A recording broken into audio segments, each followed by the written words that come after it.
اعوذ باللہ من الشیطان الرجیم بسم اللہ الرحمن الرحیم وَاعْلَمُوا أَنَّمَا غَنِمْتُم مِّن شَيْءٍ فَأَنَّ لِلَّهِ خُمُسَهُ وَلِلرَّسُولِ وَلِذِي الْقُرْبَىٰ وَالْيَتَامَىٰ وَالْمَسَاكِينِ وَابْنِ السَّبِيلِ إِن كُنتُمْ آمَنتُم بِاللَّهِ وَمَا أَنزَلْنَا عَلَىٰ عَبْدِنَا يَوْمَ الْفُرْقَانِ يَوْمَ الْتَقَى الْجَمْعَانِ وَاللَّهُ عَلَىٰ كُلِّ شَيْءٍ قَدِيرٌ صدق اللہ العظیم۔ اب یہاں وہ مال غنیمت کا حکم بیان ہو رہا ہے۔ وَاعْلَمُوا جان لو انما غنمتم من شیء، جو بھی غنیمت تمہیں حاصل ہوئی ہے، فَأَنَّ لِلَّهِ خُمُسَهُ، تو اس کا خمس پانچواں حصہ تو اللہ کے لیے ہے، وَلِلرَّسُولِ اور رسول کے لیے ہے، وَلِذِي الْقُرْبَىٰ اور رسول کے قرابت داروں کے لیے ہے۔ یہ بات سمجھ لیجیے یہاں اچھی طرح کہ در حقیقت حضور صلی اللہ علیہ وسلم کا جو معاش کا معاملہ تھا، جب تک آپ مکے میں تھے، حضرت خدیجہ الکبریٰ رضی اللہ تعالی عنہا کی دولت جو ہے اس سے آپ کا کام چل رہا تھا، جو بھی بچا کچا ان کا سرمایہ تھا۔ مدینے میں آ کر ظاہر بات ہے کہ اب آپ کے پاس اپنا کوئی ذریعہ معاش نہیں تھا، نہ آپ کوئی تجارت کرتے تھے، تو اب آپ کے اخراجات اور پھر یہ کہ آپ کے بھی قرابت دار ہیں، آپ کی ازواج مطہرات ہیں، ان کے اخراجات کہاں سے آئیں گے؟ تو مال غنیمت میں سے خمس جو ہے وہ اس کام کے لیے رکھ لیا گیا، گویا وہ بیت المال کا حصہ ہوگا، اور بیت المال ہی کفالت کرے گا حضور کی بھی اور حضور کے قرابت داروں کی بھی۔ اس کے علاوہ اس بیت المال میں یتامى والمساکین وابن السبیل، اس میں حصہ ہوگا یتیموں کے لیے بھی اور مساکین اور محتاجوں کے لیے بھی اور مسافروں کے لیے بھی۔ یہ گویا کہ پانچواں حصہ مال غنیمت کا تو ہو گیا، سرکار سمجھ لیجیے سرکاری ہو گیا، لیکن اس سرکار میں سب سے بڑا خرچ جو ہے وہ در حقیقت محمد رسول اللہ صلی اللہ علیہ وسلم کے ذاتی، آپ کے اخراجات، آپ کے ازواج مطہرات کا ذات نفقہ، آپ کے قرابت داروں کا ذوی القربیٰ، جس میں آپ کو بھی تو ظاہر بات ہے کہ کچھ نہ کچھ صلہ رحمی آپ فرماتے تھے، تو اس کے لیے، اور یہ کہ یتیموں اور مساکین کے لیے وابن السبیل۔ ان کنتم آمنتم باللہ، اگر تم ایمان رکھتے ہو اللہ پر، وما انزلنا علی عبدنا، اس شے پر جو ہم نے نازل کی اپنے بندے پر، یوم الفرقان، فیصلے کے دن، یعنی جو شے نازل کی وہ ہے غیبی امداد، نصرت غیبی، جو فرشتے آئے۔ ظاہر بات ہے کہ وہ ایک انسین جو ہے غیب کا معاملہ ہے، فرشتوں کو دیکھا تو کسی نے نہیں، تو جیسے وحی آتی تھی حضرت جبرائیل لے کر آتے تھے تو اس پر ایمان رکھتے ہو کہ یہ قرآن جو ہے اللہ کی طرف سے ہے، ایسے ہی تمہیں یقین ہونا چاہیے کہ اللہ تعالیٰ نے اپنا وہ وعدہ پورا فرمایا اور اللہ تعالیٰ نے فرشتے بھیجے۔ تو اگر تمہیں وہ یقین ہے تو پھر تم اس حکم کو پورے طور پر یوں سمجھیے کہ دلی طور پر اس کو قبول کرو، خوش دلی کے ساتھ پوری طریقے سے، کہ خمس جو ہے وہ تو اللہ اور اس کے رسول کا، بیت المال کا۔ بقیہ کے بارے میں حضور نے فرما دیا کہ 4/5 جو ہے یہ اب تقسیم ہو جائے گا مجاہدین کے درمیان، اس سے کوئی بحث نہیں ہے کہ کس نے کتنا جمع کیا، سارا مال ایک جگہ جمع ہوگا اور پھر اس کے حصے لگیں گے، چاہے کوئی پہرے پر تھا، جنگ کی نوبت ہی نہیں آئی، چاہے یہ کہ کوئی باقاعدہ جنگ میں کسی نے حصہ لیا، چاہے کسی نے مال غنیمت جمع کیا، چاہے نہیں کیا، جو بھی جنگ میں ہے ان کو برابر کا حصہ ملے گا۔ اس میں یہ ہے کہ جو سواریوں والے تھے انہیں دوہرا، اور جو پیدل تھے انہیں اکیلا، اس لیے کہ سواریاں اگر کسی کا اونٹ ہے، کسی کا گھوڑا ہے، 2 گھوڑے بھی تھے، تو ظاہر بات ہے کہ اس کے چارے وغیرہ کا بندوبست وہ خود اپنے پاس سے کرتا تھا، کوئی سپلائی لائنز تو آج کل کی جس طرح فوجوں کی ہوتی ہیں وہاں موجود نہیں تھی، لہذا جو مجاہد تھا کہ جو سوار تھا گھوڑے پر یا اونٹ پر، جس کا اپنا گھوڑا تھا اپنا اونٹ تھا، اس کو دوہرا حصہ، اور جو عام پیادہ جو مجاہد تھا اس کو اکیلا۔ وَاعْلَمُوا أَنَّمَا غَنِمْتُم مِّن شَيْءٍ فَأَنَّ لِلَّهِ خُمُسَهُ وَلِلرَّسُولِ وَلِذِي الْقُرْبَىٰ وَالْيَتَامَىٰ والمساکین وابن السبیل ان کنتم آمنتم باللہ وما انزلنا علی عبدنا یوم الفرقان یوم التقى الجمعان، اس فرقان والے دن، فیصلے کے دن، جس دن کی 2 فوجیں بھڑ گئی تھیں۔ واللہ علی کل شیء قدیر، اور اللہ تعالی ہر چیز پر قادر ہے۔ اذ انتم بالعدوۃ الدنیا وهم بالعدوۃ القصویٰ، اصل میں یہ جو وادی ہے جس میں بدر واقع ہوا ہے، یہ ایک گھاٹی سی ہے جو دونوں کناروں کے اوپر تو بہت تنگ ہے لیکن درمیان میں بہت کھل کر میدان بن جاتا ہے۔ اس کا ایک سرا جو ہے وہ شمال کی طرف نکل جاتا ہے اور وہ جا رہا ہے شام کی طرف، ایک سرا جنوب کی طرف ہے اور وہ جاتا ہے مکے کی طرف، ایک مشرق کی طرف آتا ہے کہ جو مدینے کی طرف آ رہا ہے، اور اکثر و بیشتر جو پہلے حاجی جاتے تھے وہ اسی راستے پر تھے، یہی راستہ تھا۔ اب تو جو نیا طریق الہجرہ بڑی اعلیٰ سڑک بن گئی ہے تو لوگوں کو ان مقامات سے گزرنے کا موقع نہیں ملتا، ورنہ بدر سے ہو کر ہی راستہ گزرتا تھا۔ تو ایسا ہوا ہے کہ اللہ تعالیٰ کی طرف سے ایسی اسکیم بن گئی، تدبیر ایسی ہو گئی کہ عین بر وقت پہنچے، وہ جو مدینے والا سرا تھا جو قریب تھا مدینے کے اس وادی کا، اس پر حضور پہنچے، اور عین اسی وقت جو دور والا سرا تھا، وہ گھاٹی جہاں پہ ختم ہو رہی تھی جنوب کی طرف، وہاں وہ قریش بھی پہنچ گئے پر وقت۔ جب تم تھے ورلے کنارے پر اور وہ تھے پرلے کنارے پر، اذ انتم بالعدوۃ الدنیا، دنیا ادنا کا مؤنث ہے قریب تر، وہم بالعدوۃ القصویٰ، اور وہ تھے پرلے کنارے پر، والرکب اسفل منکم، اور وہ جو قافلہ تھا وہ تم سے نیچے تھا، نیچے ہو کر گزر گیا تھا، یعنی اس کے بعد پہاڑوں کی ایک رینج تھی اور اس کے بعد پھر تہامہ کا میدان تھا۔ تو ابو سفیان نے یہ کیا تھا کہ قافلے کو لے کر اس بدر کی گھاٹی میں داخل ہی نہیں ہوئے، ادھر سے تو وہ پیغام بھی بھیج دیا تاکہ فوج ادھر سے آئے، تاکہ مسلمانوں کی توجہ بھی ہو تو فوج کی طرف ہو جائے، اور اسی میں وہ داؤ لگا کر اپنے قافلے کو بچا کر نکال کر لے جائیں، اور وہ تہامہ میں ساحل کے ساتھ ساتھ ہو کر نکل بھی گئے۔ وَلَوْ تَوَاعَدتُّمْ لَاخْتَلَفْتُمْ فِي الْمِيعَادِ، اور اگر تم لوگوں نے آپس میں معاہدہ کیا ہوتا کہ فلاں وقت پر ہمیں پہنچنا ہے، ہو سکتا ہے کہ تم ایک ساتھ نہ پہنچ سکتے، اختلاف ہو جاتا، جیسے اپائنٹمنٹ ہوتی ہے فلاں وقت پہ میں بھی پہنچوں گا آپ بھی پہنچ جائے تو کچھ نہ کچھ آگے پیچھے ہو جاتا ہے، تو اگر تم طے کر کے بھی آتے تو اتنا نہ ہوتا جتنا کہ ہم نے اپنی مشیت اپنی تدبیر سے کر دیا کہ عین وقت پر تمہیں وہاں پہنچا دیا۔ اس کی وجہ کیا تھی؟ ہم چاہتے تھے کہ یہ ٹکراؤ ہو جائے اور یہ بات واضح ہو جائے کہ جان لے اہل مکہ کہ اللہ تعالیٰ کی نصرت کس کے ساتھ ہے، اس کے عوام بھی سمجھ لیں۔ وَلَٰكِن لِيَقْضِيَ اللَّهُ أَمْرًا كَانَ مَفْعُولًا، لیکن یہ سب کچھ لیے ہوا تاکہ اللہ تعالیٰ طے کر دے وہ شے، فیصلہ کر دے کہ جو ہو کر رہنی ہے، كَانَ مَفْعُولًا لِيَهْلِكَ مَنْ هَلَكَ عَنْ بَيِّنَةٍ، تاکہ اب جسے ہلاک ہونا ہے وہ ہلاک ہو بات کے واضح ہو جانے کے بعد۔ اب بھی عوام کی اگر آنکھیں نہیں کھلتی تو پھر گویا کہ وہ پھر مورد الزام خود ہے، اب ان کے سرداروں نے جو کچھ ان کی مت ماری تھی، اب آ کر اس موقع کے بعد ان کی آنکھیں کھل جانی چاہیے۔ اب بھی اگر کوئی ہلاک ہوتا ہے تو بات کے واضح ہونے کے بعد ہلاک ہو، لِيَهْلِكَ مَنْ هَلَكَ عَنْ بَيِّنَةٍ وَيَحْيَىٰ مَنْ حَيَّ عَنْ بَيِّنَةٍ، اور جسے جینا ہے، جس کی زندگی ہے روحانی زندگی اور جو سیدھے راستے پر آنا چاہتا ہے، وہ بھی اس بینہ کی بنا پر وہ سیدھے راستے پر آ جائے اور حیات معنوی حاصل کر لے۔ وَإِنَّ اللَّهَ لَسَمِيعٌ عَلِيمٌ، اور یقیناً اللہ سب کو سننے والا اور جاننے والا ہے۔ اِذْ يُرِيكَهُمُ اللَّهُ فِي مَنَامِكَ قَلِيلًا، جبکہ اللہ تعالیٰ آپ کو دکھا رہا تھا اے نبی ان کو آپ کی نیند میں کم، حضور نے خواب میں دیکھا کہ کوئی بڑی طاقت نہیں ہے، بڑی تھوڑی سی جمعیت ہے قریش کی جو آئی ہے، حالانکہ 1000 کا لشکر تھا۔ وَلَوْ أَرَاكَهُمْ كَثِيرًا، اور اگر آپ کو دکھایا ہوتا کہ وہ بڑی بڑی تعداد میں آ رہے ہیں، لَفَشِلْتُمْ، اور آپ نے وہ بات بتائی ہوتی صحابہ کرام کو اپنے ساتھیوں کو، تو اے مسلمانوں پھر تم کمزوری دکھاتے، تمہیں ڈھیلے پڑ جاتے۔ وَلَا تَنَازَعْتُمْ فِي الْأَمْرِ، اور معاملے کے اندر پھر کوئی ایک اور تنازع کھڑا ہو جاتا کہ ہمیں یہاں جنگ کرنی بھی چاہیے کہ نہیں۔ وَلَٰكِنَّ اللَّهَ سَلَّمَ، لیکن اللہ تعالیٰ نے سلامتی پیدا فرما دی۔ إِنَّهُ عَلِيمٌ بِذَاتِ الصُّدُورِ، یقیناً وہ جو کچھ سینوں کے اندر ہے اس سے واقف ہے۔ اس کی توجیہ یہ کی ہے مفسرین نے کہ اگرچہ اس نبی کا خواب جھوٹا نہیں ہو سکتا، یہ نہیں تھا کہ حضور کو جو خواب دکھایا گیا وہ غلط تھا، اصل میں ان کی جو معنوی حقیقت تھی وہ دکھا دی گئی۔ ایک ہے کسی شے کے اندر جو کمیت ہے، کوانٹیٹیو ایلیمنٹ ہے اس کا، ایک ہے جو اس کی کیفیت ہے، جو اس کے اندر اصل حقیقت ہے۔ تو یہ بات جو ہے اچھی طرح سمجھ لینے کی ہے کہ مکے سے جو اصل نفری آئی تھی وہ تو ان عوام الناس کی تھی کہ جن کو معلوم تھا کہ محمد ہمارے بہترین آدمی ہیں صلی اللہ علیہ وسلم، اور جو ان کے ساتھی ہیں وہ ہمارے گلے سرسبد ہیں، ہمارے خاندان کے قریش کے بہترین لوگ ہیں، اور پھر یہ کہ انہوں نے کوئی جرم نہیں کیا ہے، کوئی ظلم نہیں کیا ہے، وہ صرف ایک خدا واحد کا کے ماننے والے اور جو ہے وہ نیکیوں کا حکم دینے والے ہیں۔ تو جو ان کے ہاں جو بھی جس کو ہم کہتے ہیں سائلنٹ میجورٹی عوام الناس،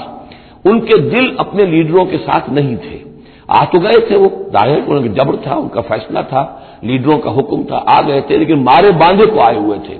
ان کے دلوں کے اندر وہ بات نہیں تھی کہ جو کسی ایسے لشکر میں ہوتی ہے کہ جو سمجھتا ہے اپنے آپ کو برحق، ہم حق کے لیے لڑ رہے ہیں، تو اس کے اندر جو طاقت ہوتی ہے اس لڑنے والے کے اندر، وہ اس شخص میں نہیں ہوتی کہ جو مارے باندھے کو لے آیا گیا ہو اور خود اسے اپنے دل میں یہ یقین نہ ہو کہ میں حق کے لیے لڑ رہا ہوں۔ اس اعتبار سے معنوی طور پر جو ان کی کیفیت تھی اس کے اعتبار سے وہ واقعتاً کم تھے، تو حضور کو خواب میں اللہ تعالیٰ نے ان کی اصل حقیقت دکھائی۔ وَإِذْ يُرِيكُمُوهُمْ إِذْ الْتَقَيْتُمْ فِي أَعْيُنِكُمْ قَلِيلًا وَيُقَلِّلُكُمْ فِي أَعْيُنِهِمْ، مزید برآں اللہ نے یہ کیا کہ جب دونوں لشکر ٹکرائے ہیں تو ایسی کیفیت پیدا کر دی کہ مسلمانوں کو بھی وہ تھوڑے لگ رہے تھے کہ کوئی زیادہ لوگ نہیں ہیں، اور انہیں بھی مسلمان تھوڑے نظر آ رہے تھے، یعنی یہ کہ ہر صورت اللہ نے ایسی بنا دی تھی کہ جنگ ہو اور ڈٹ کر ہو، تاکہ یہ صورتحال جو ہے یوم الفرقان ہونا اس کا بالکل واضح ہو جائے۔ اگر کسی وجہ سے وہ کرنی کترا جاتا، معاملہ اور جنگ نہ ہوتی، مقابلہ نہ ہوتا، تو جس طریقے سے کہ اللہ اس کو فیصلہ کن دن بنا دینا چاہتا تھا، یوم الفرقان فیصلے کا دن، وہ صورتحال پیدا نہ ہوتی۔ لیقضی اللہ امرا کان مفعولا، تاکہ اللہ پورا کر دے اس معاملے کو کہ جو ہونے والا ہی تھا۔ وإلی اللہ ترجع الامور، اور تمام معاملات بالآخر تو اللہ ہی کی طرف لوٹا دیے جائیں گے۔ یا ایھا الذین آمنوا اذا لقیتم فئۃ فاثبتوا، اے اہل ایمان، جب بھی اب تمہارا، اب چونکہ دور شروع ہو گیا ہے، اب تمہاری جد و جہد جو ہے وہ آخری مرحلے میں داخل ہو چکی ہے، مسلح تصادم کا آغاز ہو چکا ہے، اور یہ تو ابھی پہلی جنگ ہے، ابھی جنگیں اور آنی ہیں، اگلے ہی سال غزوہ احد ہو گیا۔ جب بھی تمہارا مقابلہ ہو کسی فوج سے فاثبتوا، پہلا حکم تو یہ ہے کہ پھر ثابت قدم رہو، قدم جمائے رکھو۔ دوسرا حکم واذکروا اللہ کثیرا، اور اللہ کا ذکر کرو کثرت کے ساتھ، لعلکم تفلحون، تاکہ تم فلاح پاؤ۔ تمہاری جو طاقت ہے وہ اللہ تعالیٰ کے بھروسے پر ہے۔ واصبر وما صبرک الا باللہ، ایک بندہ مومن کا صبر جو ہے وہ اللہ کے بھروسے پر ہے، لہذا اللہ یاد رہے گا، اللہ کے ساتھ قلبی تعلق، روحانی تعلق استوار ہوگا تو تم ثابت قدم رہو گے، اور اگر اللہ سے رشتہ ٹوٹ گیا، قلبی رشتہ، روحانی رشتہ، تو پھر تمہارے اندر جان نہیں ہوگی۔ اور تیسرا حکم وہ اطیعوا اللہ ورسولہ، اور دیکھو تیسرا حکم یہ ہے کہ جو ڈسپلن ہے اس کی پابندی کرو، حکم مانو اللہ کا اور اس کے رسول کا۔ اب ویسے تو یہاں اللہ کا حکم بھی کہا گیا ہے، ظاہر بات ہے کہ وہاں تو ہر وقت جو حکم آتا تھا وہ رسول کا حکم آتا تھا، اس لیے کہ قرآن بھی آ رہا ہے تو رسول کی زبان سے ادا ہو رہا ہے، اور رسول اپنی جانب سے اپنی اجتہاد کے تحت، اپنی رائے کے تحت، اپنی تدبیر کے تحت کوئی رائے دے رہے ہیں تو ابھی حضور کی زبان مبارک سے ادا ہو رہا ہے۔ تو ویسے کہنے کو یہ اللہ اور اس کے رسول کی اطاعت کرو، لیکن عملاً وہ رسول اطاعت بن جاتی ہے۔ میں مصطفیٰ برساں خیش را کے دی ہما است، واطیعوا اللہ ورسولہ ولا تنازعوا، اور دیکھو آپس میں جھگڑو نہیں۔ یہی وہ الفاظ آئے ہیں جو سورہ آل عمران میں ہم پڑھ چکے ہیں۔ وَلَقَدْ صَدَقَكُمُ اللَّهُ وَعْدَهُ إِذْ تَحُسُّونَهُم بِإِذْنِهِ حَتَّىٰ إِذَا فَشِلْتُمْ وَتَنَازَعْتُمْ فِي الْأَمْرِ وَعَصَيْتُم مِّن بَعْدِ مَا أَرَاكُم مَّا تُحِبُّونَ۔ اب یہ ایک سال بعد ہونے والا ہے، یہ ایک سال پہلے ان سے کہا جا رہا ہے نظم کی پابندی کرو، اطاعت رسول پر کاربند رہو، ولا تنازعوا، اختلاف نہ کرو، جھگڑا نہ ڈالو، فتفشلوا، تو تم ڈھیلے پڑ جاؤ گے، وتذهب ريحكم، اور تمہاری ہوا اکھڑ جائے گی، واصبروا، اور ثابت قدم رہو، ان اللہ مع الصابرین، یقیناً اللہ تعالیٰ صابروں کے ساتھ ہے، اللہ کی نصرت، تائید اہل صبر کے ساتھ ہے۔ ولا تکونوا کالذین خرجوا من دیارہم بطرا ورئاء الناس، ان لوگوں کے مانند نہ ہو جانا کبھی جو نکلے تھے اپنے گھروں سے اتراتے ہوئے، اینٹتے ہوئے، اکڑتے ہوئے لوگوں کو دکھانے کے لیے۔ یہ وہ قریش کا لشکر جب چلا ہے تو ابو جہل نے جو بھی ساز و سامان کیا تھا اس کے لیے ڈھول ڈھمک کا بھی تھا، اور اس کے ساتھ جو ہے ہر طرح کا لاؤ لشکر، تو وہ تو جا رہے تھے بالکل اس خیال سے کہ فتح ہماری ہے ہی ہے اور ہم مسل کر رکھ دیں گے، جیسے مچھر کو مسل دیا جاتا ہے۔ یہ مسلمان ہے کتنے، وہ جو ہے خوب اپنے شان و شوکت کا مظاہرہ کرتے ہوئے جا رہے تھے۔ وَيَصُدُّونَ عَن سَبِيلِ اللَّهِ، اور حقیقت کیا تھی کہ اللہ کے راستے سے روک رہے تھے۔ وَاللَّهُ بِمَا يَعْمَلُونَ مُحِيطٌ، اور جو کچھ وہ کر رہے تھے اللہ اس کا احاطہ کیے ہوئے تھا، اللہ کے قابو سے باہر جانے والی ان کی کوئی تدبیر نہیں تھی۔ وَإِذْ زَيَّنَ لَهُمُ الشَّيْطَانُ أَعْمَالَهُمْ، اور جبکہ شیطان نے ان کے لیے ان کے اعمال کو مزین کر دیا تھا، وَقَالَ لَا غَالِبَ لَكُمُ الْيَوْمَ، اور اس نے ان کے کان میں یہ پھونک ماری تھی، یہ وسوسہ ڈالا تھا، آج تم پر کوئی غالب نہیں آ سکتا۔ مکے سے نکلی ہو نفری اور 1000 کی، یہ تو گویا کہ بڑی انہونی سی بات تھی، عرب کے اندر اس طرح کے مواقع بہت کم آتے تھے، تو گویا کہ وہ نے پٹیاں پڑھاتا آ رہا تھا، پھونکے مارتا آ رہا تھا، آپ پر کوئی غالب نہیں آ سکتا۔ لا غالب لکم اليوم من الناس، کوئی انسانوں میں سے تم پر غالب نہیں آ سکتا، وانی جار لکم، اور میں بھی تمہارے ساتھ ہی ہوں۔ فلما تراءت الفئتان، اور جب لشکروں، دونوں لشکروں نے ایک دوسرے کو دیکھا، آمنے سامنے ہوئی، نکص علی عقبیہ، تو وہ شیطان اپنی ایڑیوں کے بل پیچھے مڑ گیا، بھاگا، وقال، اور اس نے کہا انی بریء منکم، میں تم سے لا تعلق ہوں، میرا تم سے کوئی تعلق نہیں، انی ارا ما لا ترون، میں وہ کچھ دیکھ رہا ہوں جو تم نہیں دیکھ رہے۔ فرشتوں کو دیکھنا جو ہے، چونکہ یہ بھی ناری مخلوق ہے، نور اور نار میں بڑا قرب ہے، نوری مخلوق ہے ملائکہ اور ناری مخلوق ہے جن، اور یہ جن ہے عزازیل، ابلیس، تو اس کو نظر آ گیا فرشتے آ رہے، انی ارا ما لا ترون، میں وہ کچھ دیکھ رہا ہوں جو تم نہیں دیکھ سکتے، انی اخاف اللہ، مجھے اللہ کا خوف ہے، واللہ شدید العقاب، اور اللہ سزا دینے میں بہت سخت ہے۔ اذ یقول المنافقون والذین فی قلوبہم مرض. اب یہ ایک نقشہ تو یہ تھا کہ جب چلے آ رہے تھے قریش کا لشکر لے کر ابو جہل اور اس کے ساتھی سردار، اور ادھر شیطان بھی ان کو پہلے تو پیٹ ٹھوکتا ہوا آ رہا ہے اور عین وقت پر جو ہے وہ ان کو ساتھ چھوڑ کر بھاگا ہے. ادھر جب مدینے کے اندر اب جہاں وہاں سے مسلمان چلے تھے، حضور چلے تھے، تو جو کوئی منافق پیچھے رہ گئے تھے وہ اب باتیں کر رہے تھے. اذ یقول المنافقون والذین فی قلوبہم مرض، جبکہ کہہ رہے تھے وہ منافق لوگ اور وہ لوگ کہ جن کے دلوں میں روگ تھا، غر ہؤلاء دینہم، ان مسلمانوں کو تو ان کے دین نے بالکل دھوکے میں ڈال دیا ہے، مت ماری گئی ہے، دماغ خراب ہو گیا ہے، قریش سے ٹکرانے چلے ہیں، ان کی عقل جواب دے گئی ہے. ہم تو پہلے بھی سمجھتے تھے کہ یہ سفہاء ہیں، بے وقوف ہیں، احمق ہیں، لیکن اب تو معلوم ہوتا ہے کہ سرے سے مت ماری گئی. غر ہؤلاء دینہم، ان کے دین نے ان کی مت مار دی. ومن یتوکل علی اللہ فإن اللہ عزیز حکیم، انہیں کیا پتا کہ جو کوئی توکل کرے اللہ پر تو اللہ تعالیٰ زبردست ہے، حکمت والا. وَلَوْ تَرَىٰ يَتَوَفَّى الَّذِينَ كَفَرُوا الْمَلَائِكَةُ، اور کاش تم دیکھ سکتے جب کہ قبض کرتے ہیں فرشتے ان کافروں کو، ان کی جانوں کو، یضربون وجوہہم، ان کے چہروں پر ضرب لگاتے ہوئے، وادبارہم، اور ان کی پیٹھوں پر، وذوقوا عذاب الحریق، اور کہتے اب چکھو جلنے کا عذاب. ذالک بما قدمت ایدیکم، اور یہ وہ کچھ ہے جو تمہارے اپنے ہاتھوں نے آگے بھیجا ہے. وان اللہ لیس بظلام للعبید، اور یہ کہ اللہ تو ہرگز اپنے بندوں کے حق میں ظالم نہیں ہے، ظلم کرنے والا نہیں ہے. کداب آل فرعون والذین من قبلہم، جیسے کہ معاملہ ہوا آل فرعون کا اور ان کا جو ان سے پہلے تھے. آل فرعون سے پہلے قوم شعیب سے پہلے صدوم اور عبورہ کی بستیاں، ان سے پہلے قوم سمود، ان سے پہلے قوم عاد، ان سے پہلے قوم نوح. یہ ہم سورہ اعراف کے اندر یہ ساری چیزیں پڑھ کر آئیں. کداب آل فرعون والذین من قبلہم کفروا بآیات اللہ، انہوں نے بھی اللہ کی آیات کا کفر کیا. فاخذہم اللہ بذنوبہم، تو اللہ نے پکڑ لیا انہیں ان کے گناہوں کی پاداش میں. ان اللہ قوی شدید العقاب، یقیناً اللہ تعالیٰ قوی ہے، قوت والا ہے، زور آور ہے، اور سزا دینے میں سخت ہے. ذالک بان اللہ لم یکن مغیرا نعمۃ انعمها علی قوم حتی یغیروا ما بانفسہم، یہ اس لیے ہے کہ اللہ تعالیٰ کا یہ طریقہ نہیں ہے کہ کوئی نعمت جو اس نے کسی قوم کو دی ہو اس میں تغیر کر دے جب تک کہ وہ قوم اپنے اندر کی کیفیت کو متغیر نہ کر دے. یعنی یہ ہر قوم جو اٹھی تھی اسی شکل میں اٹھی تھی کہ اللہ تعالیٰ نے ایک نبی بھیجا، جیسے کہ قوم ہود ختم ہوئی تو حضرت ہود اور ان کے ساتھیوں کے ذریعے سے ایک نئی قوم وجود میں آئی جو آگے چل کر سمود کہلائی. تو یہ لوگ کون تھے؟ یہ لوگ تھے جن کو اللہ نے نعمت دی تھی، انعام دیا تھا، احسان کیا تھا، ایمان انہیں ملا تھا، لیکن جب انہوں نے اپنی اس نعمتوں کو بدل دیا، کفر کی روش پر آ گئے، توحید کی پگڈنڈی چھوڑ کر، توحید کی شاہراہ کو چھوڑ کر شرک کی پگڈنڈیوں پہ مڑ گئے، تو پھر اللہ تعالیٰ کی نعمت بھی تبدیل ہو جاتی ہے. اللہ تعالیٰ نعمت سلب کر لیتا ہے، انعام کی جگہ پر اللہ کا عذاب آ جاتا ہے. ذالک بان اللہ لم یکن مغیرا نعمۃ انعمها علی قوم حتی یغیروا ما بانفسہم. یہ ہے جو مضمون آگے بھی آئے گا سورہ رعد میں بھی، اور اس کو پھر یہ کہ اردو میں بھی ایک شعر میں لوگوں نے پیش کیا ہے کہ خدا نے آج تک اس قوم کی حالت نہیں بدلی، نہ ہو جس کو خیال آپ اپنی حالت کے بدلنے کا. قوموں کے اپنے اندر کے حالات بدلتے ہیں تو پھر تقدیر بدلتی ہے. صرف خواہش سے، وشفل تھنکنگ سے، امانی سے کوئی بات نہیں ہوا کرتی.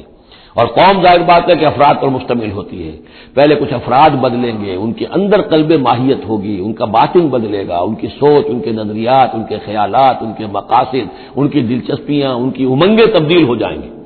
یہ اندر کے بدلے ہوئے لوگ جو ہیں جب کثیر تعداد میں ہوں گے تو پھر یہ مل جل کر زور لگائیں گے، طاقت لگائیں گے، معاشرے کو بدل دیں گے، اور پھر یہ اس طریقے سے کہ انقلاب آئے گا. کیوں بجاں در رفت جہاں دیگر شود، جہاں کے دیگر شد جہاں دیگر شود. جب یہ قرآن کسی کے اندر اتر جاتا ہے اس کے اندر ایک تبدیلی آ جاتی ہے، بالکل بدل جاتا ہے انسان اندرونی طور پر. اور یہ اندرونی تبدیلی ہے جو عالمی انقلاب تک ممتد ہو سکتی ہے. وَأَنَّ اللَّهَ سَمِيعٌ عَلِيمٌ، اللہ سب کچھ سننے والا، جاننے والا ہے. کداب آل فرعون، جیسے کہ دستور تھا یا ہوا معاملہ آل فرعون کا، والذین من قبلہم، اور جو ان سے پہلے تھے، کذبوا بآیات ربہم، انہوں نے اپنے رب کی آیات کو جھٹلایا. فأهلكناهم بذنوبہم، تو ہم نے ان کو ہلاک کر دیا ان کے گناہوں کی پاداش میں. وأغرقنا آل فرعون، اور آل فرعون کو ہم نے غرق کر دیا. وکل کانوا ظالمین، اور یہ سب کے سب ظالم تھے. ان شر الدواب عند اللہ الذین کفروا فهم لا یؤمنون، بدترین چوپائے اللہ کے نزدیک یہی لوگ ہیں، اللہ کے نزدیک جو کفر کرتے ہیں اور وہ ایمان نہیں لاتے. یعنی وہی جو آیت ہم پڑھ چکے سورہ اعراف میں کہ یہ لوگ انسان نظر آتے ہیں، حقیقت میں انسان نہیں ہے. لہم قلوب لا یفقہون بہا ولہم اعین لا یبصرون بہا ولہم آذان لا یسمعون بہا اولئک کالانعام بل ہم اضل. وہ چوپایوں کے مانند ہیں بلکہ ان سے بھی گئے گزرے. اس لیے شرت دواب کہا گیا تمام جانداروں میں اور جمان چوپایوں میں، جانوروں میں سب سے برے لوگ جو ہیں وہ یہ انسان نما حیوان ہیں کہ جن کے اندر عقل نہیں، جن کے اندر شعور نہیں، جو ایمان سے خالی ہیں اور کفر پر اور صرف دنیا کی لذتوں پر ریجھ گئے. الذین عاہدت منہم ثم ینقضون عہدہم فی کل مرۃ وہم لا یتقون. وہ لوگ کہ جن سے آپ نے اے نبی معاہدہ کیا تھا پھر وہ ہر مرتبہ اپنا عہد توڑتے ہیں اور اس کا کوئی ڈر نہیں رکھتے. اب یہ اشارہ ہو رہا ہے یہود کی طرف، کیونکہ حضور جب مدینے میں تشریف لائے تو میں نے آپ کو شروع میں بتا دیا تھا کہ آپ نے بہت بڑا یہ سمجھیے کہ اس کو Montgomery what, professor Montgomery what نے جس قدر تعریف کی ہے اس کی، اور سارے جتنے بھی الفاظ ہو سکتے تھے انگریزی زبان میں، اسٹیٹسمین شپ کہ حضور کا معاملہ، فہمی کا معاملہ، تدبر کا معاملہ، سیاست کو سمجھنے کا معاملہ، اس کی بہت بڑی بات یہ ہے کہ آپ نے یہودی قبائل جو تھے تینوں ان کو معاہدوں میں جکڑ لیا. تو یہ ایک بہت بڑا آپ کا کارنامہ تھا. لیکن اب ظاہر بات ہے جکڑے تو وہ گئے، اندر سے وہ دشمنی کرتے تھے، ساز باز کرتے تھے. اوپر معاہدہ ہے، اندر سے ساز باز چل رہی ہے، پیغامات بھیجے جا رہے ہیں قریش کو کہ کیا کر رہے ہیں آپ لوگ، کیوں دیر کر رہے ہیں، کیوں نہیں حملہ کرتے، ہم اندر سے آپ کی مدد کریں گے. تو یہ خدمت ابھی چل رہی تھی. تو فرمایا الذین عاہدت منہم ثم ینقضون عہدہم. وہ لوگ کہ جن سے نبی آپ نے عہد کیا، معاہدے کیے، اور وہ یہ کہ اپنے معاہدے توڑ رہے ہیں فی کل مرۃ، ہر بار، وہم لا یتقون، اور وہ ڈرتے نہیں ہیں. فإما تثقفنہم فی الحرب، تو اگر آپ پا جائیں انہیں جنگ میں، فشرد بہم من خلفہم، تو ان کو ایسی سزا دیجیے کہ جو پیچھے ہیں ان کے ہوش ٹھکانے آ جائیں، لعلہم یذکرون، تاکہ انہیں عبرت حاصل ہو جائے. یعنی یہ کہ اب ایک تو یہ کہ وہ کوئی صرف ان کی جو ہے وہ وہاں سے خطوط جا آ رہے ہیں، پیغام رسانی ہو رہی ہے، لیکن کہیں اگر ان میں اس کا کوئی شخص جنگ میں بھی پکڑا جائے، واقعتاً وہ جنگ میں شریک ہو جائے، قریش کی طرف سے آ جائے اور پکڑا جائے، تو پھر اس کو وہ سزا دیجیے کہ جو ایک کی سزا جو ہے وہ سینکڑوں کے ہوش ٹھکانے کر دے. یہ ہے مطلب. وَإِمَّا تَثْقَفَنَّهُمْ فِي الْحَرْبِ فَشَرِّدْ بِهِمْ، ایسی سزا ان کو دیجیے من خلفہم کے جو ان سے پیچھے ہیں ان کے بھی ہوش ٹھکانے ہو جائیں، لعلہم یذکرون، شاید کہ پھر وہ نصیحت پکڑ لیں. وَإِمَّا تَخَافَنَّ مِنْ قَوْمٍ خِيَانَةً، اور اگر آپ کسی کو قومی سطح پر اندیشہ ہو جائے آپ کو کسی سے کہ وہ خیانت پر اتر آئی ہے، یعنی ایک ہے انڈیویجول ایکٹس. بنو قریظہ کا کوئی شخص ہے جو کام کر رہا ہے، بنو قریظہ کا سردار کہے گا صاحب مجھے کیا معلوم، یہ ایک شخص کا انڈیویجول معاملہ ہے، اس نے کوئی خط لکھ دیا ہوگا قریش کو یا کوئی سلسلہ جرمانی کیا ہوگا، لیکن یہ ہمارا اجتماعی معاملہ نہیں ہے، ہم معاہدے کے پابند ہیں. بنو قینقاع کا کوئی شخص اس نے کر دیا، تو اس کے لیے تو پہلا حکم آ گیا. وہ کہیں اگر مل جائے، جنگ میں مل جائے، کیونکہ ویسے تو اسے ہاتھ نہیں لگا سکتے، معاہدہ ہے ان کے ساتھ، تو معاہدہ ہے، اس کو کیا سزا دیں گے. لیکن یہ کہ جنگ میں کہیں آ جائے، اتنی جرأت کر جائے تو پھر اس کو وہ سخت سزا دیجیے گا کہ جو پیچھے بیٹھے ہوئے ہیں، جو ڈورے ہلا رہے ہیں، تارے ہلا رہے ہیں، ان کو بھی ہوش ٹھکانے آ جائے. لیکن یہ کہ اگر آپ کو اندیشہ ہو جائے تو کوئی قبیلہ جو ہے وہ خلاف ورزی کرنے پر اتر آیا ہے، خیانت کرنے پر اتر آیا ہے. وَإِمَّا تَخَافَنَّ مِنْ قَوْمٍ خِيَانَةً، کسی کی طرف سے خیانت کا آپ کو اندیشہ ہی ہو جائے، فَانبِذْ إِلَيْهِمْ عَلَىٰ سَوَاءٍ، تو پھر پھینک دیجئے ان کی طرف کھلم کھلا، یعنی پھر معاہدے کو ایبروگیٹ کیجئے، کہہ دیجئے کہ آج سے ہمارا کوئی معاہدہ نہیں. یہ نہیں ہے کہ معاہدہ بھی قائم رہے اور آپ ان کے خلاف اقدام بھی کر دیں، یہ صحیح نہیں. اس لیے کہ یہ مقام جو ہے اخلاقی اعتبار سے بھی غلط ہے، اور خاص طور پر آپ کا مقام، مقام نبوت، اس کے اعتبار سے کسی درجے میں بھی نہیں ہے کہ کسی قوم کے ساتھ معاہدہ بھی ہے، آپ کو اندیشہ ہے کہ وہ خیانت کر رہے ہیں، تو آپ کھلم کھلا اعلان کر دیجئے کہ آج سے میرا اور تمہارا کوئی معاہدہ نہیں، پھر اقدام کیجیے. لیکن یہ کہ بغیر اس اعلان کے کوئی اقدام کرنا ان کے خلاف، یہ در حقیقت اللہ تعالیٰ جو اخلاق چاہتا ہے اہل ایمان کے، اس کے منافی ہے. وَإِمَّا تَخَافَنَّ مِنْ قَوْمٍ خِيَانَةً فَانبِذْ إِلَيْهِمْ عَلَىٰ سَوَاءٍ. اصل میں یہی وہ بات تھی جس کے حوالے سے مولانا مودودی مرحوم نے 1948 میں یہ جو جہاد کشمیر اس وقت ہو رہا تھا اس کے بارے میں رائے ظاہر کی تھی کہ ہندوستان کے ساتھ ہمارے سفارتی تعلقات ہیں، بھارت کے ساتھ ہمارا سارا معاملہ معاہدات کے اوپر چل رہا ہے. پھر اگر یہ کہ معاملہ جو ہے دوسری طرف ہم یہ شکل کر رہے ہیں کہ وہاں پر جنگ کا معاملہ کر رہے ہیں، تو یہ غلط ہے، شریعت کی روح سے، قرآن کی روح سے غلط ہے. ہمیں کھلم کھلا اعلان کرنا چاہیے، جو بھی ہو اللہ تعالیٰ پر بھروسہ رکھنا چاہیے، کھل کر سامنے آنا چاہیے. یہ یا کہ میز کے اوپر تو معاہدہ ہے، ہاتھ مل رہے ہیں اور میز کے نیچے سے ٹانگیں گھسیٹی جا رہی ہیں، یہ دنیا داروں کا دھندا تو ٹھیک ہے، لیکن اسلام کی روح سے ایک اسلام کے نام پر بننے والی مملکت کی حکومت کا یہ طرز عمل درست نہیں ہے۔ یہ تھا وہ معاملہ جو سن 48 میں مولانا مودودی نے یہ رائے ظاہر کی تھی، اور اس پر پھر کافی ان کے خلاف جو ہے عوامی جذبات جو ہیں وہ بہت بلند ہو گئے تھے، مشتعل ہو گئے تھے، اس لیے کہ عوام کی اپنی سوچ ہوتی ہے۔ وَإِمَّا تَخَافَنَّ مِنْ قَوْمٍ خِيَانَةً فَانبِذْ إِلَيْهِمْ عَلَىٰ سَوَاءٍ، معاہدہ ان کے منہ پر دے مارو، ان اللہ لا يحب الخائنین، یقیناً اللہ تعالیٰ کو خیانت کرنے والے پسند نہیں ہے۔ وَلَا يَحْسَبَنَّ الَّذِينَ كَفَرُوا سَبَقُوا، اور نہ سمجھے وہ لوگ جنہوں نے کفر کیا ہے کہ وہ بچ نکلے ہیں، یعنی یہ کہ اب اگر کچھ لوگ بچ کے بھی تو چلے گئے نا، آخر 1000 کی نفری آئی تھی، انہم لا یعجزون، یہ جو بچ کر چلے گئے وہ یہ نہ سمجھے کہ وہ اللہ کو عاجز کر دیں گے، وہ عاجز نہیں کر سکیں گے۔ وَأَعِدُّوا لَهُم مَّا اسْتَطَعْتُمْ، اور اے مسلمانوں اب جب یہ نیا دور شروع ہو ہی گیا ہے تمہاری اس دعوت و تحریک کا، تو اب پوری طریقے سے اپنے امکان بھر سامان حرب تیار کرو۔ اعدوا لہم، اعداد تیاری کرنا، اسلحہ تیار کرو، سامان جنگ تیار کرو، گھوڑے تیار رکھو، رسالہ تمہارا ہونا چاہیے، جو بھی تمہارے لیے ممکن ہے۔ یہ توکل کا مطلب یہ نہیں ہے کہ تم ہاتھ پر ہاتھ دھر کر بیٹھ رہو اللہ تمہاری مدد کرے گا۔ اعدوا لہم ما استطعتم، اپنی استطاعت جو ہے اس کی حد تک تو پوری تیاری کرو، من قوت، طاقت سے بھی، ومن رباط الخیل، اور پلے ہوئے گھوڑوں کے ذریعے سے بھی، اس لیے کہ اس زمانے میں جنگ کے لیے سب سے زیادہ جو مؤثر شے تھی آپ کو معلوم ہے وہ گھوڑا، تیز رفتار ہے، اونٹ جو ہے تیز دوڑ نہیں سکتا ہے۔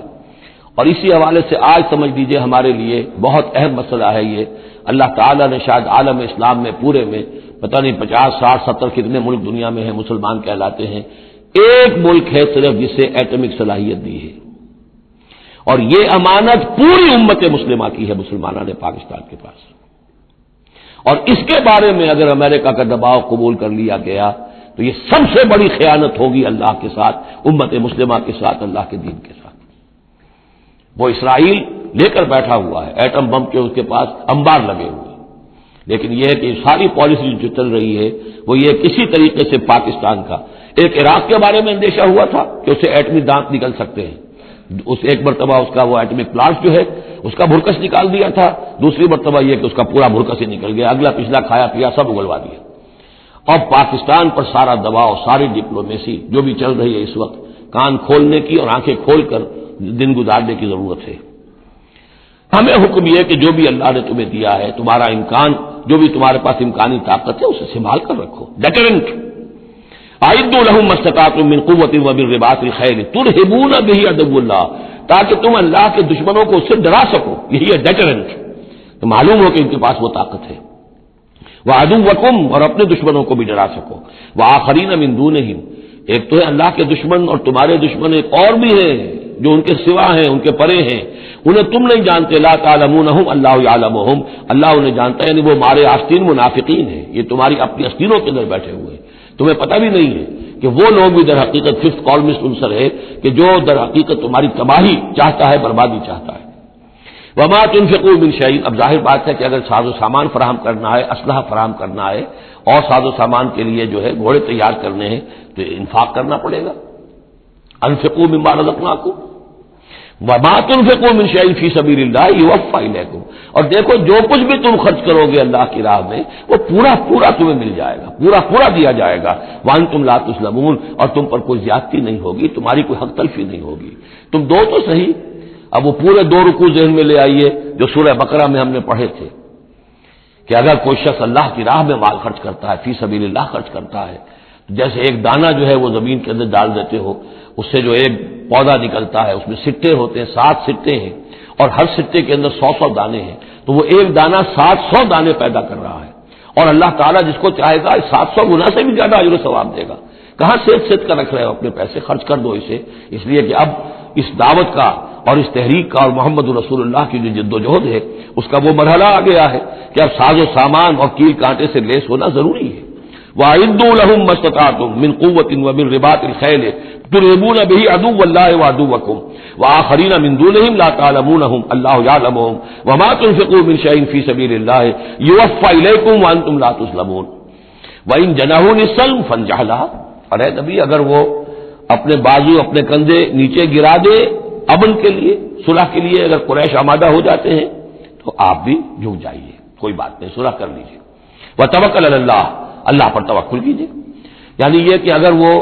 صلح کرنے کے اوپر آمادہ ہے صلح کر لیجیے، اور ڈریے نہیں کہ ہو سکتا ہے وہ چال چل رہے ہوں، نہیں، صلح کا جواب صلح سے دیجیے، لیکن یہ کہ اللہ پر توکل کیجیے، وہ السمیع العلیم، وہ سب کچھ انہ هو السمیع العلیم، یقیناً وہ سب کچھ سننے والا اور جاننے والا ہے۔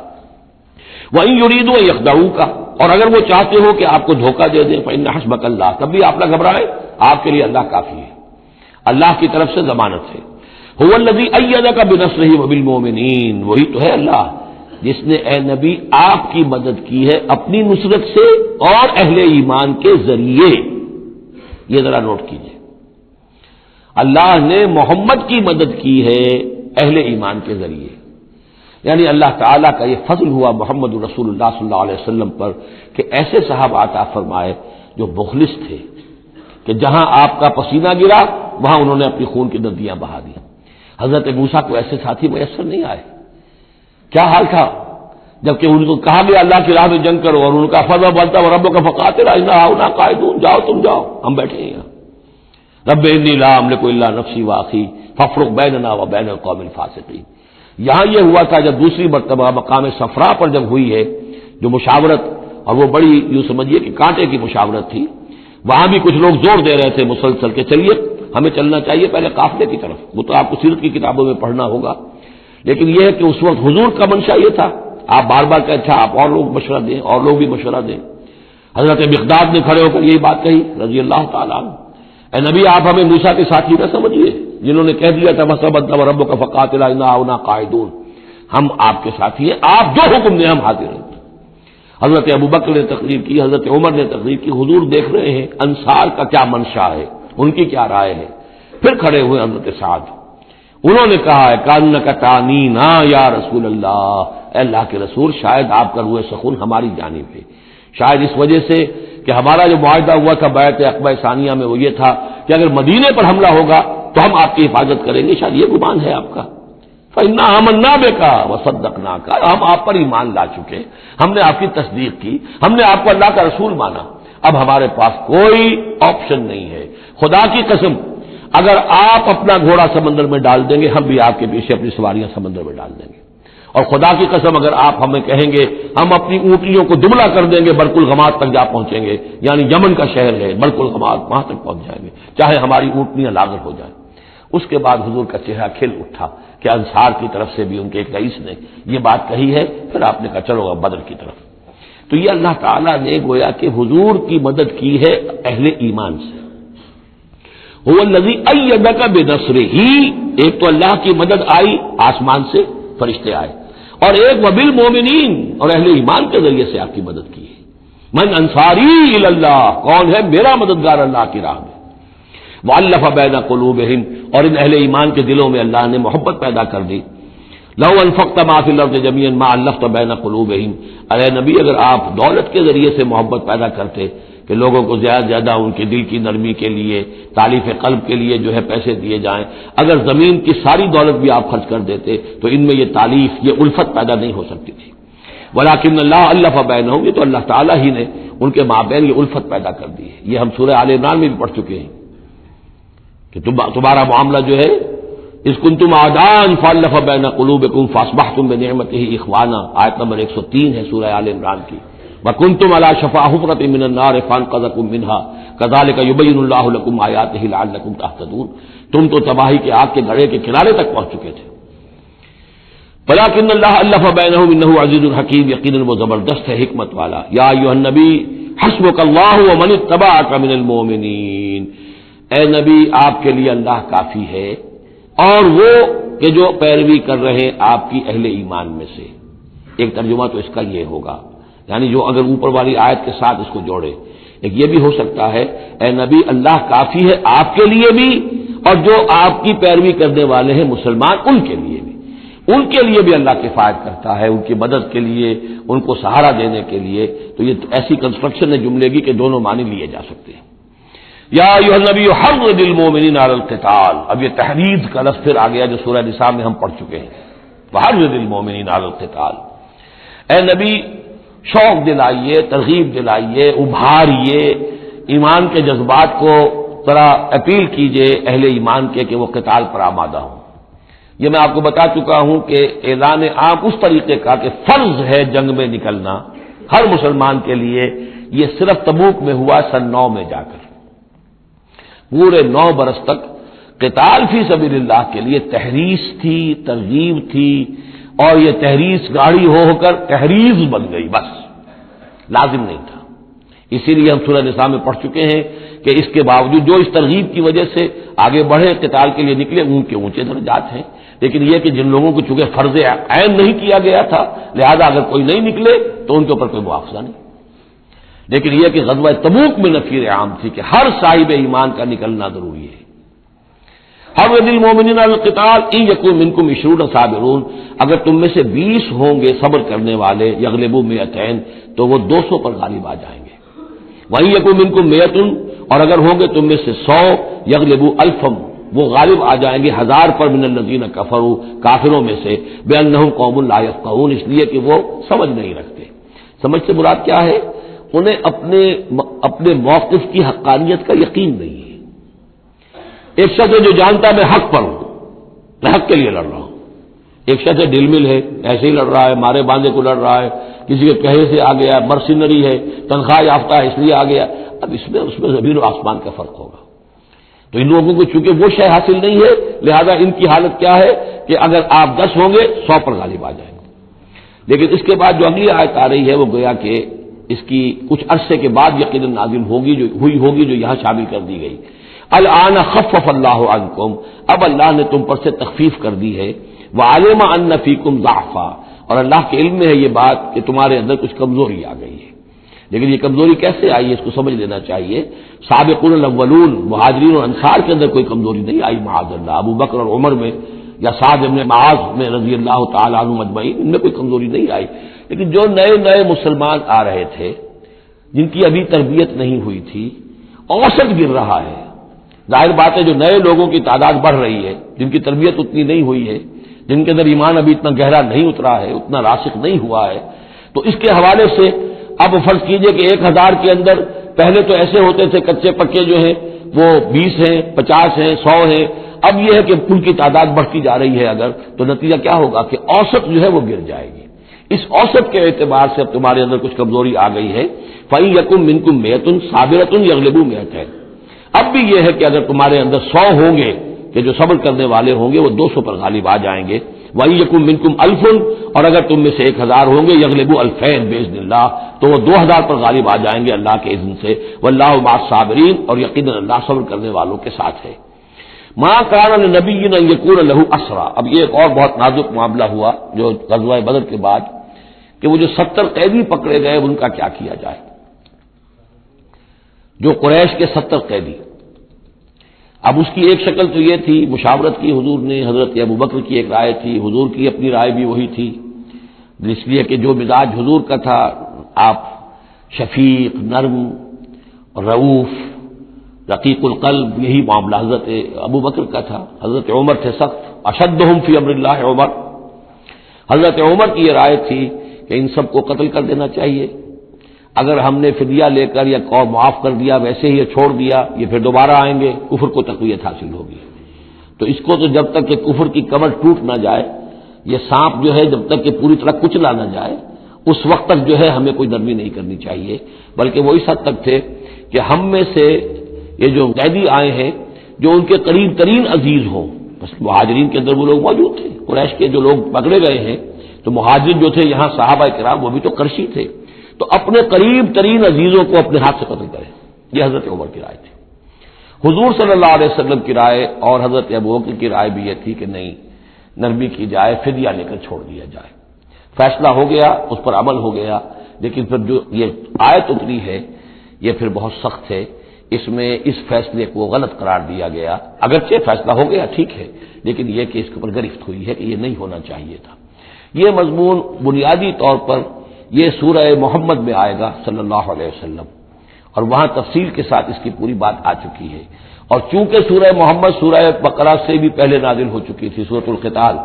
اس حوالے سے یہ بات جو ہے بہت اہم ہے کہ اس میں یہ قاعدہ قانون آ چکا تھا، اس کے باوجود اس بات کا ہو جانا یہ گویا کہ ایک طرح سے ایک کوتاہی ہوئی ہے، وقتی طور پر نظر انداز ہو گیا اللہ تعالیٰ کا مستقل حکم۔ ما کان لنبی ان یکون لہ اسرا، کسی نبی کے لیے یہ جائز نہیں ہے کہ اس کے پاس قیدی ہوں، حتی یسخن فی الارض، جب تک کہ زمین کے اندر خوب خوریزی نہ ہو لے، یعنی باطل کی کمر نہ توڑی جا چکی ہو، اس وقت تک قیدی رکھنا۔ قیدی رکھنے کا مطلب کہ وہ زندہ رہیں گے، آج نہیں تو کل انہیں چھوڑنا پڑے گا، آپ چھوڑیں گے ان کو، وہ پھر کفر کی تقویت کا باعث بنیں گے۔ تريدون عرض الدنیا، تم دنیا کا ساز و سامان چاہتے ہو، یعنی فدیہ ملے گا، مال ملے گا۔ اب یہ ظاہر بات ہے کہ نہ حضور کی یہ نیت ہو سکتی تھی معاذ اللہ، اور نہ حضرت ابوبکر کی، لیکن اللہ تعالیٰ کا معاملہ ہے، جب وہ اپنے نبیوں کے اوپر بھی کبھی گرفت کرتا ہے تو بظاہر الفاظ بڑے سخت ہوتے ہیں، بظاہر بڑے سخت ہوتے ہیں، تو اس کے اندر وہ سختی موجود ہے۔ ظاہر بات ہے کہ یہ بات نہ حضور کے لیے نہ حضرت ابوبکر کے لیے۔ تريدون عرض الدنیا، تم دنیا کا سامان چاہتے ہو، واللہ یرید الآخرہ، اللہ کے پیش نظر آخرت ہے۔ سورہ محمد کی آیت نمبر 4 میں یہ پورا قانون آئے گا، ہم وہاں پڑھ لیں گے۔ واللہ عزیز الحکیم، اور اللہ تعالی عزیز اور حکیم ہے۔ لولا کتاب من اللہ سبقا، اگر نہ ہوتی بات اللہ کی طرف سے جو پہلے سے آ چکی تھی، یعنی سورہ محمد کی آیت نمبر 4، اس میں ایک امکان نکلتا تھا اس کی تعبیر کا، اگرچہ تعبیر کے اندر میرے نزدیک غلطی ہوئی ہے، لیکن پھر بھی ایک اس کے اندر امکان موجود تھا جس کو کہ استعمال کیا ہے محمد الرسول اللہ صلی اللہ علیہ وسلم سے۔ لولا کتاب من اللہ سبقا، اگر یہ اللہ تعالیٰ کی طرف سے بات پہلے سے طے نہ ہو چکی ہوتی، لمسکم فیما اخذتم عذاب عظیم، تو جو کچھ تم نے یہ فدیہ وغیرہ لیا ہے اس پر تم پر بڑا سخت عذاب آتا۔ قانون ہم سورہ محمد میں پڑھیں گے کہ وہ کیا تھا، اور اس کی انٹرپریٹیشن کے اندر یہاں حضور نے کس جگہ سے گنجائش نکالی۔ دیکھیے ہوتا یہ ہے کہ آپ کا رجحان نرمی کا ہے تو آپ ایک ہی بات کے اندر سے نرم پہلو نکال لیں گے، جیسے کہ میں نے عرض کیا تھا کہ جو لوگ کہ سنتے ہیں الذین یستمعون القول فیتبعون احسنہ، وہ لوگ کہ جو کسی بات کو سن کر پھر پیروی کرتے ہیں اس میں سے بہترین کی، جو بھی اس میں اعلیٰ ترین درجہ ہے اس تک پہنچنے کی کوشش کرتے ہیں۔ لیکن طبیعت کے اندر اگر نرمی تھی تو اس نرمی کی وجہ سے حضور نے اس کے اندر ایک اپنے لیے گنجائش نکال لی، لیکن چونکہ اس آیت کے اندر وہ گنجائش واقعتاً موجود ہے، لہذا فرمایا اگر وہ نہ ہوا ہوتا، لولا کتاب من اللہ سبقا، اگر وہ آیت پہلے نازل نہ ہو چکی ہوتی، لمسکم فیہا فیما اخذتم عذاب عظیم، تو تم پر جو بھی تم نے لیا ہے یہ فدیہ وغیرہ، اس پر تم پر بڑی سخت پکڑ ہوتی اور عذاب آتا۔ روایات میں آتا ہے کہ حضور بھی اور حضرت ابوبکر بھی دونوں پھر اس آیت کے نزول کے بعد روتے رہے ہیں کہ ہم سے یہ خطا ہوئی ہے۔ بہرحال خطا اجتہادی ہے، کوئی غلط اس طرح کی نہیں ہے کہ کسی صریح حکم کی خلاف ورزی کی گئی ہو، وہ یہ ہے کہ جو بھی اس میں رعایت رکھی گئی تھی اس کو آپ نے اپنے اجتہاد سے اس کے اندر سے جو بھی نرمی کا پہلو تھا وہ نکال دیا۔ فَكُلُوا مِمَّا غَنِمْتُمْ حَلَالًا طَيِّبًا، تو اب کھاؤ جو تمہیں ملا ہے غنیمت۔ غنیمت میں وہ بھی ہے جو عین جنگ کے موقع پر مال غنیمت ملا، اور جو فدیہ اب مل رہا ہے وہ بھی غنیمت ہے۔ حلالا طیبا، کھاؤ، اس میں کوئی اب تمہیں ہچکچاہٹ نہ ہو، حلال اور طیب ستھرا۔ واتقوا اللہ، اللہ کا تقوی اختیار کرو، ان اللہ غفور الرحیم، یقیناً اللہ تعالیٰ بخشنے والا رحم فرمانے والا ہے۔ یا ایھا النبی قل لمن فی ایدیکم من الاسریٰ، اے نبی کہہ دیجئے ان لوگوں سے جو آپ کے قبضے میں ہیں قیدی۔ اب قیدیوں میں جان لیجئے حضرت عباس ابن عبد المطلب بھی تھے رضی اللہ عنہ، جو حضور کے چچا تھے۔ گمان غالب یہ ہے کہ وہ ایمان تو لا چکے تھے، اپنے ایمان کا اعلان نہیں کیا تھا، لہذا جنگ میں کفار کے ساتھ ہو کر آئے تھے، وہ بھی گرفتار تھے۔ اور بھی کچھ لوگ تھے کہ جن کے بارے میں حضور جانتے تھے کہ یہ لوگ جو ہے اپنی دلی خواہش سے نہیں آئے ہیں، بلکہ یہ کہ اپنے سرداروں کے دباؤ کی وجہ سے آئے ہیں، لیکن قانون تو قانون ہے۔ تو اس طریقے کا معاملہ جب ہوا ہے، اور پھر حضور کے اپنے اقدامات، وہ قیدی ہیں ابو العاص، ان کی بڑی صاحبزادی زینب رضی اللہ تعالی عنہا نے پھر ان کے لیے اپنا وہ ہار بھیجا ہے جو حضرت خدیجہ نے انہیں شادی کے موقع پر دیا تھا۔ تو یہ ایسی کیفیات ہیں، ہم جب پڑھتے ہیں ان چیزوں کے تو ہمارے لیے تو ایک تعلق جو ہے وہ ایک ماضی کی تاریخ کے قصوں کی ہے، وہاں تو یہ خونی رشتے بھی تھے، تعلقات بھی تھے، ایک ہی خاندان ہے، ایک ہی قبیلہ ہے، اسی کے لوگ آئے ہوئے ہیں۔ تو اب حضور کے دل میں جو ہے اس وقت سنا یہ ہے کہ جب رات کے وقت کراہ رہے تھے حضرت عباس، انہیں باندھا ہوا تھا، سخت ظاہر بات ہے قیدیوں کو جکڑا ہوا ہے رسیوں کے اندر، تو ان کے جو بند تھے کہ سخت تھے، وہ جو بند تھے جن میں بندھے ہوئے تھے، کہ کرا رہے تھے تو حضور نے کہا تمام قیدیوں کے بند ڈھیلے کر دو. یہ نہیں کہا کہ صرف عباس کا بند ڈھیلا کر دو، بلکہ آپ نے ان کی کراہنے کی آواز سن کر پھر آپ نے فرمایا سب کے بند ڈھیلے کرو، اتنا سخت ان کو نہ باندھو. تو اس طرح کا معاملہ جو ہے اس کو ذہن میں رکھیے. یا ایھا النبی قل لمن فی ایدیکم من الاسریٰ، کہہ دیجئے ان سے جو آپ کے ہاتھ میں اب قیدی ہیں، ان یعلم اللہ فی قلوبکم خیرا، دیکھو اگر جو کچھ تمہارے دلوں میں ہے اللہ کے علم میں ہے کہ وہ خیر ہے، یؤتکم خیرا مما اخذ منکم، تو جو کچھ تم سے اس وقت لیا گیا ہے اس سے بہتر اللہ تمہیں دے دے گا. یعنی یہ کہ نیت کا معاملہ تمہارا اور اللہ کے مابین ہے، ہمارا معاملہ قانون کا ہے. تم آئے کفار کے ساتھ جنگ کرتے ہوئے آئے ہو، پکڑے گئے ہو، اب ان میں کوئی ڈسکریمنیشن نہیں ہو سکتی. کوئی شخص کہے کہ نہیں صاحب میں تو مجبوراً آیا تھا اور میں تو کسی کے کہنے میں آیا تھا اور میں تو حقیقت میں تو اسلام لا چکا تھا، یہ بات جو ہے اب نہیں چلے گی. لہذا یہ ضرور ہے کہ اگر تمہارے دل میں کوئی خیر ہے، کوئی بھلائی ہے، اور اس وقت یہ کہ تم سمجھتے ہو کہ تم اس صورتحال میں مجبوراً پھنس گئے ہو اور تمہیں فدیہ ادا کرنا پڑ رہا ہے، تو اللہ تعالیٰ تمہیں اس سے کہیں زیادہ دے دے گا کہ جو آج تمہیں فدیے میں دینا پڑ رہا ہے. ظاہر بات ہے کہ وہاں بیویوں کو خبریں پہنچی، انہوں نے اپنے زیور بھیجے ہیں. حضرت زینب رضی اللہ تعالی عنہا نے بھی اپنا زیور بھیجا، ہار بھیجا ہے، اور حضور کی آنکھوں میں آنسو آ گئے جب آپ نے وہ ہار دیکھا. حضرت خدیجہ کا ہار رضی اللہ تعالی عنہ، وہ پوری زندگی جو آپ کی گزری تھی حضرت خدیجہ کے ساتھ، وہ ساری آنکھوں میں نگاہوں کے سامنے آ گئی، جو ان کی وفاداری تھی اور جو انہوں نے خدمت کی تھی، وفا شعاری کی تھی. تو اس کے بعد مسلمانوں سے کہا کہ یہ اس ماں کی یادگار تھی بیٹی کے پاس، اگر آپ لوگ اجازت دیں تو یہ اس کو واپس کر دیا جائے. تو اس کو پھر لوگوں کی اجازت سے وہ ہار واپس کیا گیا. تو یہ سارے جو جذباتی معاملات تھے ان کو اچھے سے سمجھیے کہ ہم پڑھتے ہوئے ان چیزوں کو سمجھتے ہیں کہ جیسے ایک بس تاریخ کا ایک واقعہ ہے، اس کے ساتھ جو احساسات، جذبات، جو اس کے ساتھ اور فوری جو اس وقت کی کیفیات تھی، اس کا ہمارے لیے اکثر و بیشتر تو ممکن ہی نہیں کہ تصور کر سکے.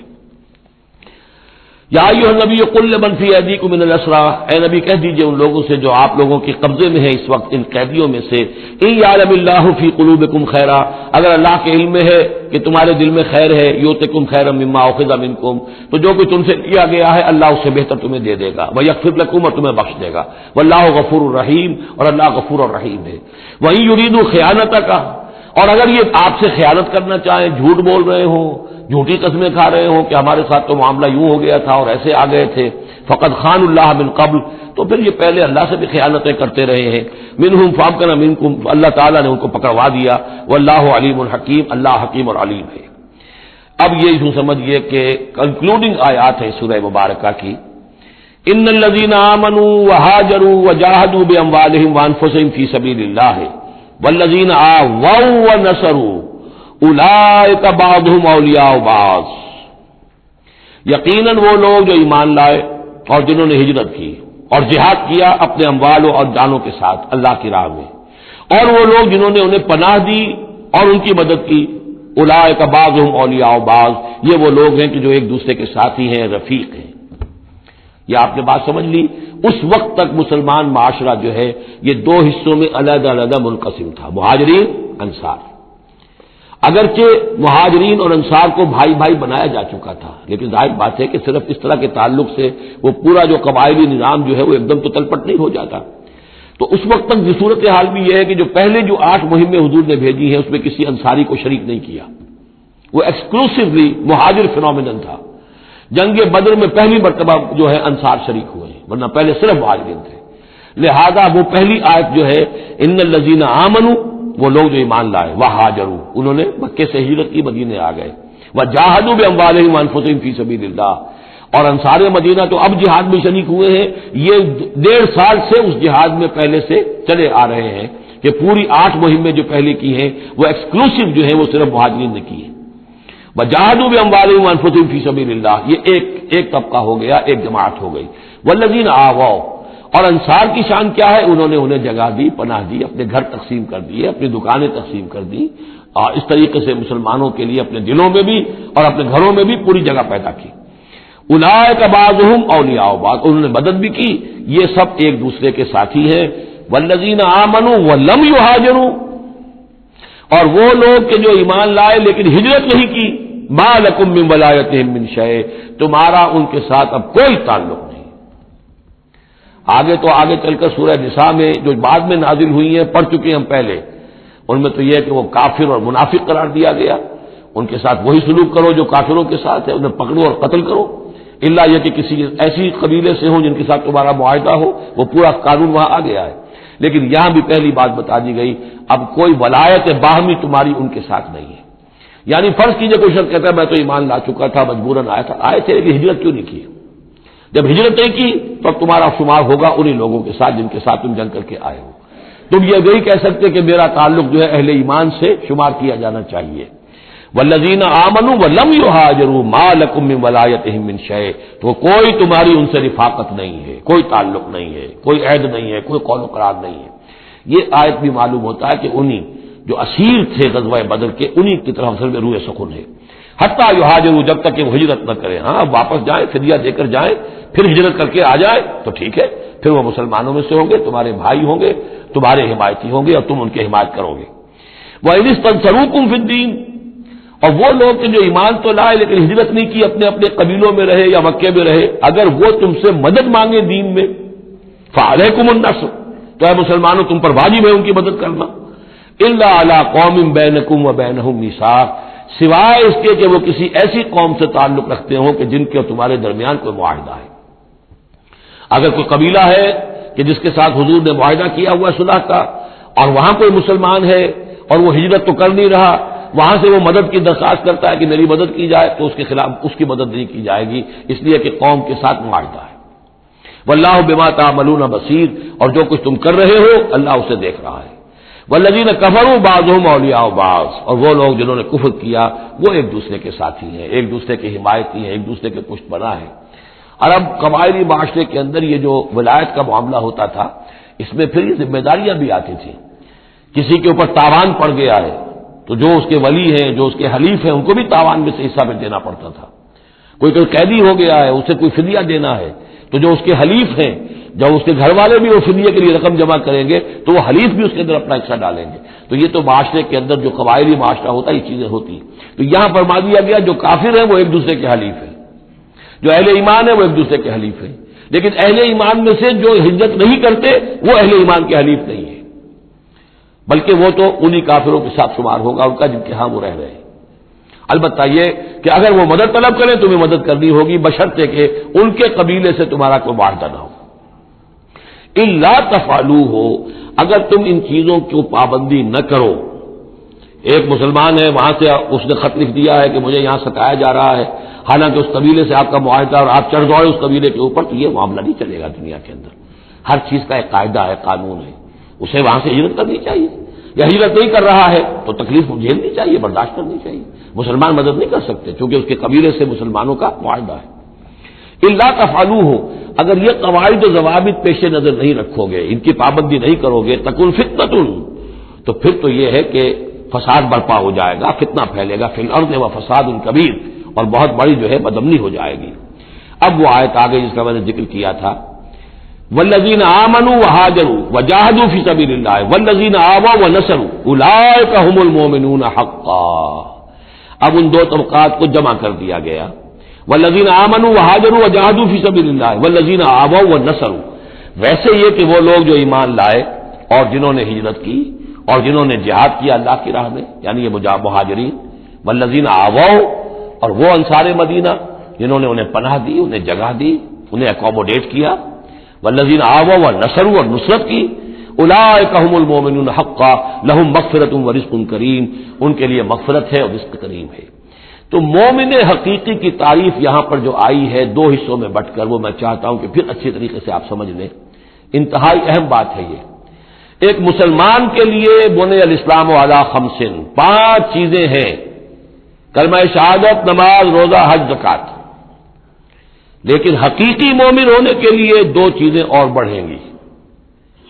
صرف شہادت نہیں، یقین قلبی،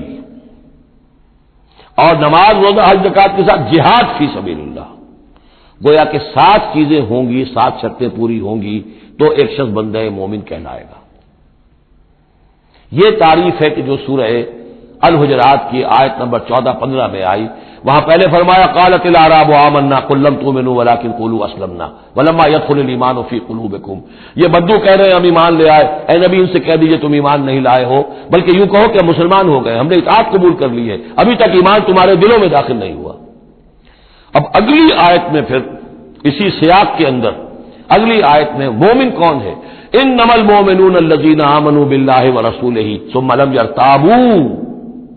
مومن تو وہ ہے جو ایمان لائے اللہ پر، اس کے رسول پر، پھر شک نہ باقی رہے، یقین بن جائے۔ اور دوسرے وجاہدوا باموالہم وانفسہم فی سبیل اللہ، اور وہ جہاد کریں اللہ کی راہ میں اپنی جانوں اور مالوں کے ساتھ، اولئک هم الصادقون، صرف وہ سچے ہیں۔ اس کو میں نے پرکار سے تشبیہ دی تھی۔ اب اگر وہ دل میں یقین ہے تو اس کی کیا کیفیات پیدا ہو جائیں گی؟ دلی یقین کی کیفیات وہ شروع میں آ گئی ہیں۔ انما المؤمنون الذین اذا ذکر اللہ وجلت قلوبہم، اہل ایمان تو وہ ہیں حقیقت میں کہ جب اللہ کی یاد کرتے ہیں، اللہ کا ذکر ہوتا ہے، ان کے دل لرز اٹھتے ہیں۔ وَإِذَا تُلِيَتْ عَلَيْهِمْ آيَاتُهُ زَادَتْهُمْ ایمانا، جب ان کو اللہ کی آیات پڑھ کر سنائی جاتی ہیں ان کے ایمان میں اضافہ ہوتا ہے۔ وَعَلَىٰ رَبِّهِمْ يَتَوَكَّلُونَ، ان کا توکل، ان کا بھروسہ کل کا کل اللہ کی ذات پر ہے۔ الذین یقیمون الصلاۃ ومما رزقناہم ينفقون، اور وہ لوگ جو نماز قائم کرتے ہیں اور انفاق کرتے ہیں اللہ کی راہ میں اس میں سے جو ہم نے دیا۔ اولئک هم المؤمنون حقا، یہ ہے سچے مومن، پکے مومن۔ لیکن یہ مومن کی شخصیت کی تصویر کا ایک رخ ہے۔ بدقسمتی سے ہمارے ہاں یہ دو رخ علیحدہ ہو گئے۔ معاملہ یہ ہے کہ یہ ہے ایک ورق، اس ورق کا ایک صفحہ یہ ہے، ایک صفحہ یہ ہے، یہ انسیپریبل ہے، صفحات کو جدا نہیں کر سکتے آپ۔ ورق ایک ہے، اس کا ایک رخ یہ ہے صفحہ، ایک رخ یہ ہے صفحہ۔ مومن کی شخصیت کا ایک صفحہ، اس کی تصویر کا ایک رخ یہ ہے، دل میں یقین ہے، اللہ کی یاد کرتا ہے، دل لرزتا ہے، آیات قرآنی پڑھتا ہے یا سنتا ہے، دل میں ایمان بڑھتا ہے، ہر معاملے میں توکل، اس کا بھروسہ اللہ کی ذات پر ہے، نماز قائم کیے ہوئے ہے، زکوٰۃ ادا کرتا ہے، اللہ کی راہ میں خرچ کرتا ہے۔ یہ شخصیت کا ایک رخ ہو گیا، اولئک هم المؤمنون حقا۔ لیکن یہ ایک رخ ہے، اور دوسرا رخ کیا ہے؟ والذین آمنوا وہاجروا وجاہدوا فی سبیل اللہ والذین آووا ونصروا اولئک هم المؤمنون حقا، اور وہ لوگ جو ایمان لائے، جنہوں نے ہجرت کی، جنہوں نے جہاد کیا اللہ کی راہ میں، اور وہ لوگ جنہوں نے انہیں جگہ دی، پناہ دی اور ان کی مدد کی، یہ ہے مومن سچے۔ تو تصویر کے ان دونوں رخوں کو جوڑیے، یہ ہے اصل میں جو آج کی ضرورت ہے۔ صحابہ کرام کی شخصیتوں میں یہ دونوں رخ تھے۔ جیسے زوال آیا ہمارے ہاں، اڑائے کچھ ورق لالے نے، کچھ نرگس نے، کچھ گل نے، چمن میں ہر طرف بکھری ہوئی ہے داستاں میری، دین کے حصے بکھرے ہو گئے، کوئی حلقے ذکر کے ہیں